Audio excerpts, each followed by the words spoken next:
all rolling. Since we got our good old pal Date Kage here out with us today, we decided let's take it back a little bit. We want to talk a little bit about retro gaming. You know, a little history lesson, a little small flex because we all know Hmm. Kage out here. Uh, we mentioned his stream channel on here before, but now you actually have you rolled out with you tell us because now I Yeah. think you actually have a full out name brand for the channel. Yeah, tell us about it. So I still run my Twitch off of Kage_Santana, but my brand name, if you will, is Post Retro Gaming. So I call it Post Retro Gaming because postmodern, you see movies that are like postmodern, where they have it's the present time, but it looks like the future in a way. So post retro meaning like retro gaming that's being played now and games that are being remastered or remade for this current generation or even beyond that.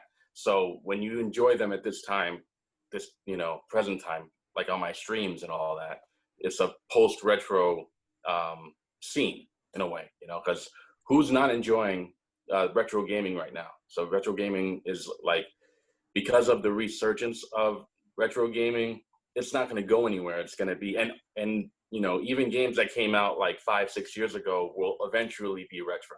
You know, so Right. they become retro, like your Dreamcast games, GameCube games, even you know the Wii U will be retro. All systems will be retro at some point, and so you know, it just sounds like a good fit for what I enjoy doing. Right? That's crazy. I mean, I want to take a second to talk about that. Like, what do you guys think about the fact is, like, we're living in the era, like, we lived through, um, you know, I think we could reach one of our early systems, go back to our youth, like Super Nintendo, Hmm. NES, Dreamcast, things like that. But even in consoles, like in modern day consoles, PS4, even PS3, PS4, Xbox 360. One day those are going to be consoles in the same bracket of Super Nintendo, Hmm. of Dreamcast, the Atari, like things like that. Like, how do you guys think of that? Like, these consoles soon be like looked at as just old machines of just like how gaming, like along the gaming like timeline. Yeah, it's history, in my opinion.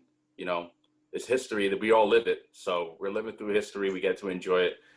Like, who doesn't like going back to the time where they were young, and they were kids? And it's funny because I'm an old soul in a way. I mean, I'm in my late 30s, honestly, but I've been playing games since I was a kid, and I can play the same games that I played as a kid right now and feel the same as I did back in the day. There are exceptions, obviously. There are some games that are straight trash, and then you're like, wow, this game did not age well.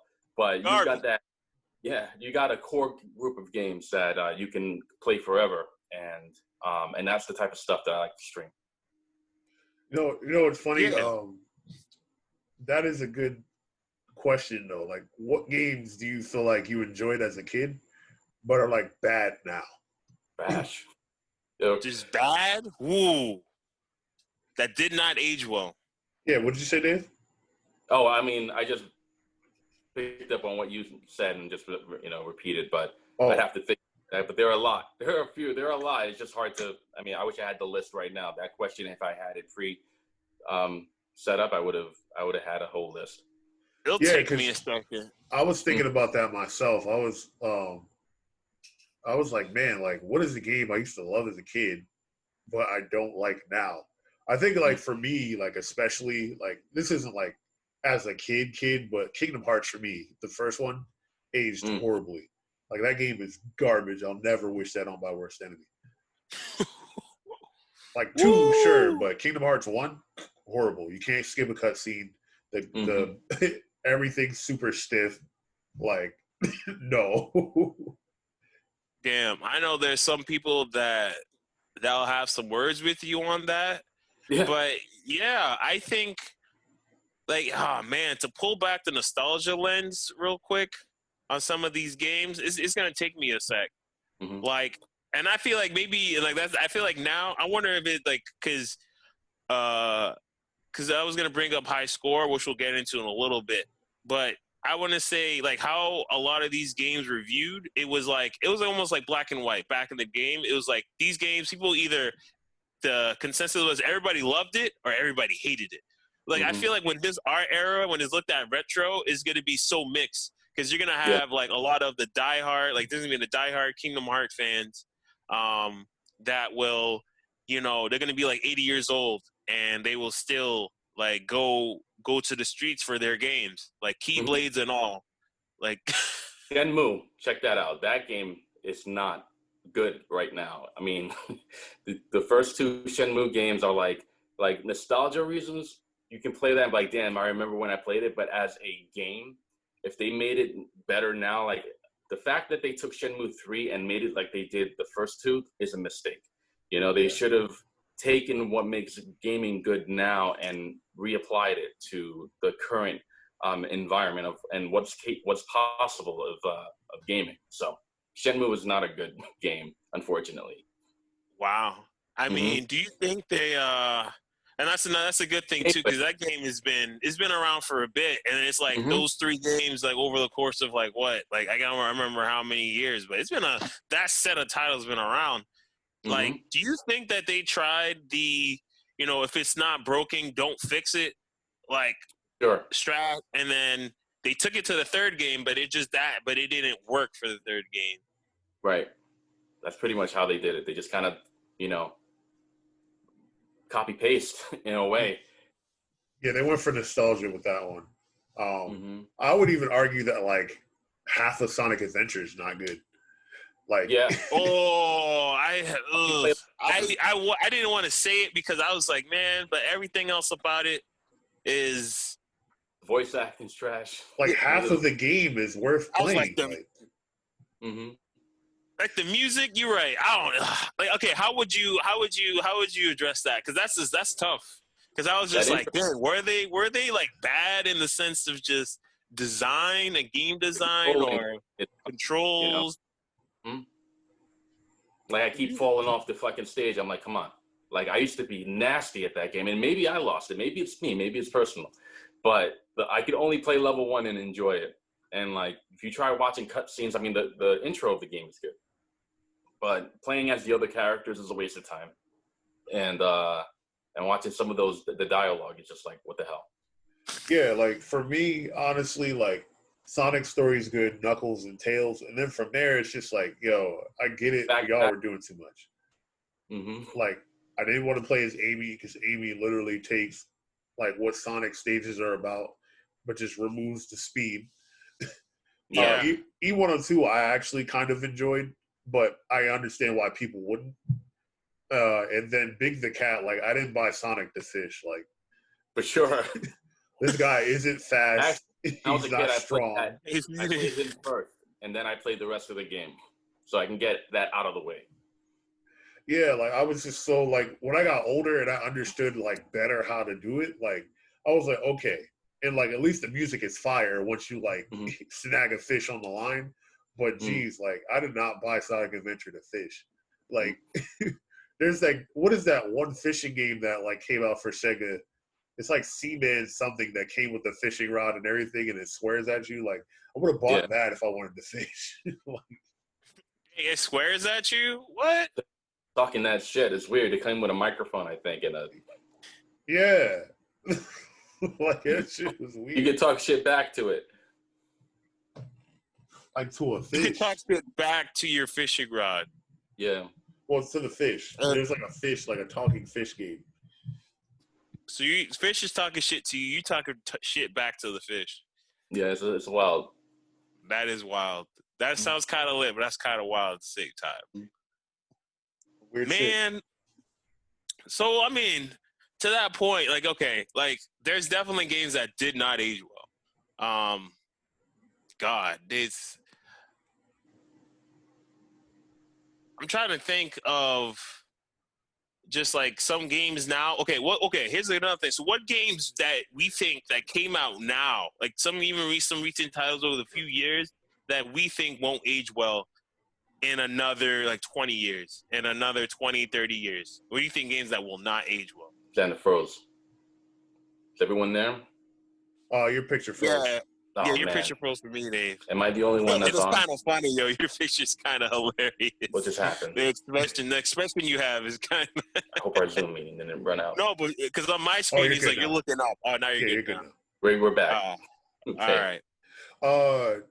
I feel like, well, there's some games that didn't age well already, like Anthem and stuff like that. But in the day and age of like patching, I feel like it's kind of hard. Like you just have to intentionally not fix the main problems of the game. Like I don't think Street Fighter V is going to age well.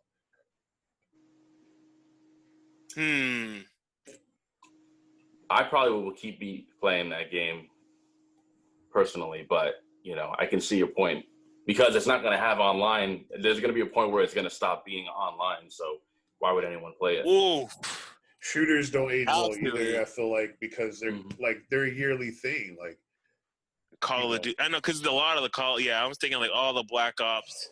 Yeah, like given like 20, 30 years from now, like I don't, because like it's like very few shooters, like even back in our day and age that I think for nostalgia they were amazing, but like no one's admiring like GoldenEye or like Perfect Dark for like the shooting game element. I think there's like other aspects of the game that, but that is I don't another think one. Call of Duty probably is gonna get clapped up.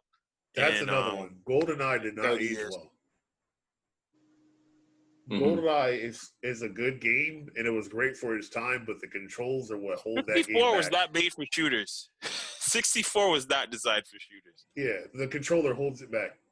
That controller, that goddamn UFO controller, what the hell? Technology of a controller. The last time that I was on the show with you guys, we were talking about Call of Duty Modern Warfare 2. And what's funny is that might age well. That was just a really that might age well. They remastered it, and I was playing that on stream last night, and it looks great when you remaster a game. And when you talk about the campaign mode, then that's fine because you can play that on your own, so that you get a single player experience with a good story and action packed stuff. You can keep playing that, but there's no online to that. And it's on PS Plus if you haven't picked it up already. So, Yeah, I should do that. Yeah, true. Yeah, I should do that. Great. Okay. How about this? Wait, are we cheating? Every nowadays we cheating with retro games because we remaster them. So because you wouldn't have the game without the remaster, right? Like you can't remaster a game that didn't exist. So if they what they're doing for the remaster is really enhancing the visuals for that, and they're bringing it to a newer platform with better aesthetics. There are situations where they remaster and like fix some things or add some content, like like with Rare Replay when they did like Perfect Dark and Perfect Dark Zero, they fixed the controls. They did that with Jet Force Gemini too, because boy, the controls on that were garbage. But still that just wasn't a good game. Yeah. So okay, Jet Force Gemini did not age well. All right, you got that out of me. But yeah, for the most part, it's just like a graphical overhaul. Yeah. And when you go back, right behind me, I got Street Fighter EX2 going, right? And that game plays really well right now. It feels like you're playing at least. It's very natural. I mean, it's not easy to see probably, but yeah, I challenge anyone to find and play Street Fighter EX2 and just be like, it's a bad game. It's not a bad game. It's fun. Yeah, I think that was better than 3. Oh, absolutely better. That game's that's a dumpster fire. That was the first one I played, so I was like, "Oh, this is sick." And then I went back to play 2, and I was like, "Oh, this is amazing." Experience. Unfortunately. Yeah. Right. And failed.